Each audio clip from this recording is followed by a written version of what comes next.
दिवाली का big hamper, यहाँ पर सीतारमन जी दिख रही हैं, यहाँ पर आप सभी की तस्वीरों के साथ साथ ये सारी चीज़ें देख रहे हैं। ऐसे ही अनुराग ठाकुर जी हैं, ये सभी लोग बात कर रहे हैं कि रोजगार मेला भारत को 100 वर्ष पूरे होने पर, जब देश की आज़ादी के 2047 के अंदर 100 वर्ष पूरे होंगे, उस दिन को ध्यान में रखते हुए 2047 तक भारत को विकसित राष्ट्र बनाने में ये योगदान देगा। तो 2047 में भारत विकसित राष्ट्र कैसे बनेगा, इसके ऊपर भी मैंने एक सेशन आज से 2 महीने पहले किया था। अगर आप चाहें तो उस सेशन को भी देख सकते हैं। मैंने इसके ऊपर डिटेल एनालिसिस किया है कि क्या विजन है, हमें किन किन क्षेत्रों में काम करना होगा, मैंने जानकारी दी है। साथ साथ अगर बात की जाए तो किन किन पदों पर भर्तियां होने की आगे अब संभावना है, तो ministry of railway assistant loco pilot, technician, station master, time keeper, clerk, traffic assistant, इन चीज़ों में नौकरी निकाली जाएगी। होम मिनिस्ट्री में assistant commissioner, sub inspector, constable, revenue department के अंदर assistant commissioner, inspector, stenographer, junior translator, defence के अंदर असिस्टेंट एग्जीक्यूटिव इंजीनियर, एएसओ, इस प्रकार की भर्तियां इन सब के अंदर निकाली जाएंगी। 48 मंत्रालय और विभागों में भर्तियां होंगी, जिसमें से यूपी और एसएससी, रक्षा मंत्रालय, गृह मंत्रालय, रेलवे आदि शामिल हैं। रोजगार के कई नए अवसर बन रहे हैं। प्रधानमंत्री ने कहा कि देश में आज गाड़ियों से लेकर मेट्रो कोच तक, ट्रेन के डिब्बे, डिफेंस के सामान भारत में बन रहे हैं, जिसकी वजह से निर्यात में वृद्धि हुई है। चूंकि निर्यात बढ़ा है, इसलिए फैक्ट्रियों में काम करने वाले लोगों की संख्या में भी वृद्धि हुई है, जिसकी वजह से लोगों को रोजगार में वृद्धि होगी। यानी कि केवल सरकारी ही नहीं, प्राइवेट नौकरियों में भी इजाफा होगा।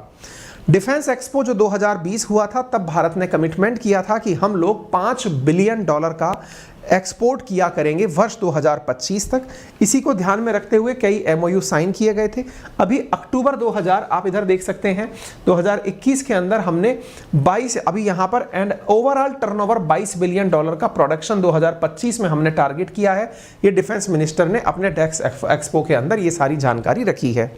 प्रधानमंत्री की बात को अगर जाने तो हमारे देश में बीते वर्ष में जो सेल्फ हेल्प ग्रुप हैं, उनमें 8 करोड़ महिलाएं जुड़ी हुई हैं, जिन्हें भारत सरकार आर्थिक मदद दे रही है। ये करोड़ों महिलाएं अब अपने बनाए हुए प्रोडक्ट देश भर में बेच रही हैं और इनके इनकम बढ़ रही है। यानी कि केवल रोजगार के नाम पर सरकारी रोजगार ही नहीं, सेल्फ हेल्प ग्रुप को भी सरकार रोजगार में काम काउंट करती है। इन 1991 और 1992 में नाबार्ड के सहयोग से सेल्फ हेल्प ग्रुप बनाए गए थे और उनके अंदर मतलब इस प्रकार की उनकी फाइनेंसिंग कर करके सरकार मदद दे रही है। ठीक है, सरकार का ये भी कहना है, प्रधानमंत्री का कहना है कि जो 100 साल से ओल्ड एम्प्लॉयमेंट की प्रॉब्लम चली आ रही है, वो 100 दिन में दूर नहीं हो सकती, लेकिन सरकार उसके निरंतर प्रयास कर रही है। प्रधानमंत्री के जो भाषण के जो मुख्य अंश थे, उनमें ये बात ऊपर थी कि देश दुनिया की 5वीं सबसे बड़ी इकोनॉमी बन चुका है और हम जिस दिशा में काम कर रहे हैं और भी तेजी से आगे बढ़ेंगे। हम लगातार नए पायदान चढ़ते जा रहे हैं, रोजगार के नए क्षेत्र की संभावनाएं जो है वो बनती जा रही हैं। हम भारत के अंदर आत्मनिर्भर भारत को बढ़ावा दे रहे हैं। ठीक है, इसी के साथ साथ कौशल विकास योजना के तहत देश में उद्योगों की जरूरत के हिसाब से युवाओं को ट्रेनिंग देने की भी बात कही गई। प्रधानमंत्री ने स्टार्टअप्स के ऊपर भी ध्यान दिया और कहा कि जब देश के अंदर सरकार, जब अपने सरकार का ही कंपैरिजन कराएंगे, उस समय स्टार्टअप का आज के स्टार्टअप की संख्या से कंपेयर किया गया और बताया गया कि लगभग देश में इस समय 80,000 स्टार्टअप ऑपरेट हो रहे हैं। प्रधानमंत्री के द्वारा कौशल विकास योजना जो है, उसके अंदर लोगों को किस प्रकार से एटीट्यूड डेवलप किया जाए, 16 जुलाई 2015 को यह योजना डेवलप शुरू की गई थी और इसकी वजह से स्किल्ड युवा जो है वो तैयार किया जा रहा है स्किल इंडिया की मदद से। इन्हें भी रोजगार के तरीकों में काउंट किया जा रहा है। We need to skill India youth for bright future, प्रधानमंत्री ने 22 अक्टूबर 2022 को ये बात बोली। स्किल इंडिया के बारे में बता दूं, सरकार के द्वारा 2015 में ministry of skill development and entrepreneur के द्वारा शुरू किया गया यह कार्यक्रम है। ठीक है, इसके अलावा प्रधानमंत्री ने और क्या कहा, साथ साथ खादी ग्राम उद्योग, khadi and village industry commission है, उसके बारे में बात की गई और कहा कि हमारा जो खादी डिपार्टमेंट है वो 1.15 लाख करोड़ का टर्नओवर पैदा कर रहा है। वाकई में ये एक बड़ा नंबर है। 1 लाख करोड़ रुपए से ऊपर का हमारा खादी डिपार्टमेंट जो है, खादी और विलेज कमीशन जो पैदावार कर रहा है। हमारे देश में 1 करोड़ से अधिक रोजगार खादी ग्राम उद्योग से जुड़े हुए हैं। ठीक है, खादी और विलेज इंडस्ट्री कमीशन की बात करें तो ये 1956 के अंदर बना था। ठीक है, इसका मुख्यालय कहाँ पर है, तो मुंबई में इसका मुख्यालय है।